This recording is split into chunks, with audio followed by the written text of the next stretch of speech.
Perfect world के इस episode में हम देखते हैं कि जियो शैन अपने मैजिकल विंग्स के साथ उड़ रहा होता है। वो अपने फादर और ग्रैंडफादर के बारे में पता लगाने की कोशिश करता है, इसलिए वो अपनी बर्थ प्लेस यानी कि वो पैलेस जाता है। जियो शैन वो पैलेस पहुंचता है, लेकिन वहां के गार्ड्स उसे अंदर जाने से रोकते हैं। लेकिन जियो शैन अपनी पावर्स का यूज करके अंदर घुस जाता है। जियो शैन पैलेस के अंदर जाता है और उस पैलेस को देखता है जहां उसे अपने बचपन की बातें याद आती है। पैलेस की उन जगहों को देखकर जियो शैन को अपनी बहन की याद आती है, अपने पेरेंट्स की याद आती है कि कैसे उसके पेरेंट्स उसे वहां छोड़कर चले गए थे।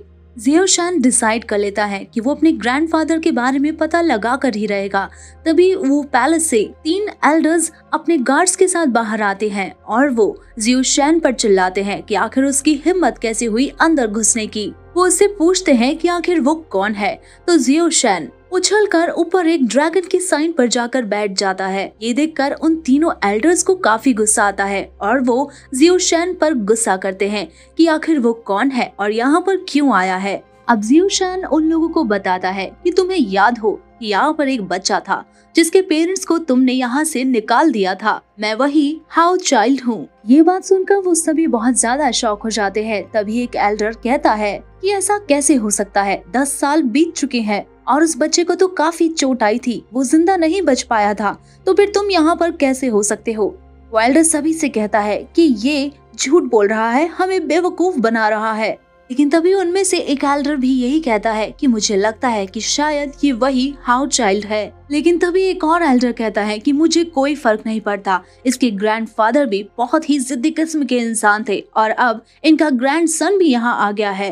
तभी जियो शैन उन लोगों से कहता है कि मैं यहाँ पर अपने पेरेंट्स और अपने ग्रैंडफादर के बारे में पता करने के लिए आया हूँ, बाकी मुझे तुम लोगों से कोई मतलब नहीं। लेकिन तभी एक एल्डर जियो शैन को धमकी देता है। लेकिन तभी जियो शैन अपनी पावर्स दिखाकर अपने बारे में उन लोगों को बताता है, जिसकी पावर्स देखकर वो एल्डर्स भी चौंक जाते हैं। और तभी जियो शैन के पीछे से उसके एक अंकल आते हैं जो जियो शैन से कहते हैं कि तुम्हें यहाँ वापस लौट कर नहीं आना चाहिए था, तुमने यहाँ आकर बहुत बड़ी गलती कर दी है। लेकिन जियो शैन भी उसे पलट कर जवाब देता है, जिससे एक एल्डर को काफी गुस्सा आता है और वो उसको धमकी देते हैं और उस पर अटैक करते हैं। वो एल्डर जियो शैन के चारों तरफ एक खतरनाक फॉर्मेशन बनाते हैं, जिनमें से काफी पावरफुल सॉर्ड्स जियो शैन की तरफ आती है। लेकिन जियो शैन भी अपनी पावरफुल सॉर्ड निकालता है और उसका इस्तेमाल करता है, जिसमें से काफी सारी पावरफुल तलवारें बाहर आती है और उस एल्डर की फॉर्मेशन को ब्रेक कर देता है। ये देखकर सारे एल्डर्स काफी ज्यादा शॉक हो जाते हैं और फिर जियो शैन की सारी तलवारें उस एल्डर की तरफ जाती हैं और जियो शैन उस एल्डर पर हाथ उठाने जा ही रहा होता है, लेकिन वो एल्डर डर जाता है तो जियो शैन भी रुक जाता है।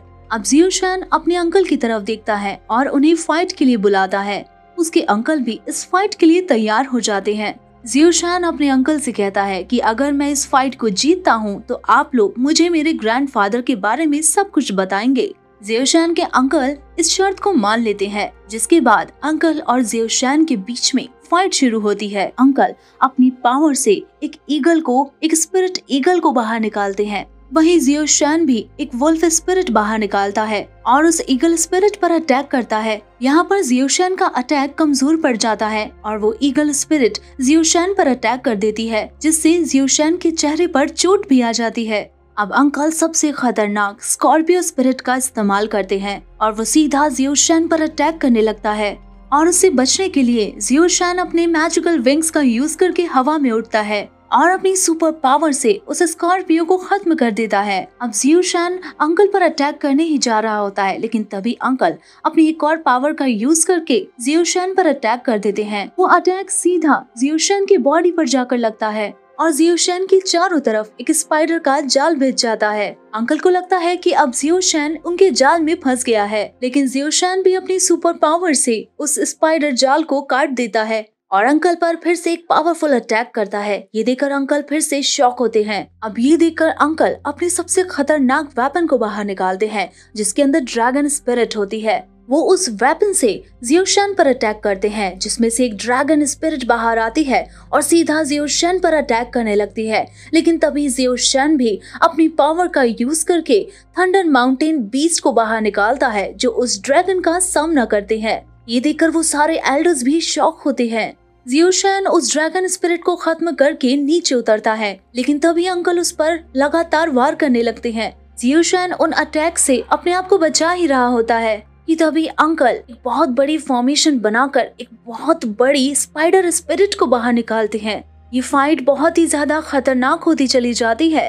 वो स्पाइडर जियोशैन पर अटैक करती है। जियोशैन भी अपने आप को बचाने की पूरी कोशिश करता है, लेकिन तभी वो स्पाइडर अपने जाल फेंककर जियोशैन के हाथ पैर पकड़ लेती है और फिर अंकल जियोशैन पर अटैक करते हैं, लेकिन तभी जियोशैन भी अपनी सुपर पावर का यूज करके अंकल को रोकता है। ये देखकर अंकल हैरान होते हैं। तभी एक गोल्डन लाइट बाहर आती है और जियोशैन अपने सुपर हीरो वाले अवतार में आ जाता है। जियोशैन में अब और भी ज्यादा पावर्स आ जाती है और वह आसमान में बहुत तेजी से जाकर सीधा नीचे आकर अंकल पर अटैक करता है। यह अटैक बहुत ही ज्यादा पावरफुल भी होता है, जिससे अंकल का वो वेपन उनके हाथ से छूट जाता है और जियोशैन उस वेपन को भी पकड़कर अंकल पर और उस स्पाइडर पर अटैक करता है। जियोशैन उस स्पाइडर स्पिरिट को खत्म कर देता है और फिर वो अपने अंकल को भी हराता है, लेकिन अंकल हार नहीं मानते और वो अपनी सारे स्पिरिट पावर्स का यूज करके जियोशैन पर अटैक करने लगते हैं। दोनों की ये फाइट बहुत ही खतरनाक रूप ले लेती है, जिसके बाद जियोशैन अंकल पर ड्रैगन स्पिरिट से भी अटैक कर देता है और अपनी तलवार से अंकल पर अटैक करने ही वाला होता है, लेकिन वो अपने अंकल से अपने ग्रैंडफादर के बारे में पूछने लगता है। जियोशैन अंकल से कहता है कि वो उसके ग्रैंडफादर के बारे में सब कुछ बता दे, नहीं तो वो अभी उन्हें मार डालेगा। लेकिन तभी अंकल जियोशैन को आसमान में देखने के लिए कहते हैं और जियोशैन जैसे ही आसमान में देखता है तो वहाँ से एक बहुत ही बड़ी सी चीज बाहर आती है और यहीं पर खत्म हो जाता है ये एपिसोड। आगे के एपिसोड्स के लिए चैनल को सब्सक्राइब करना ना भूले।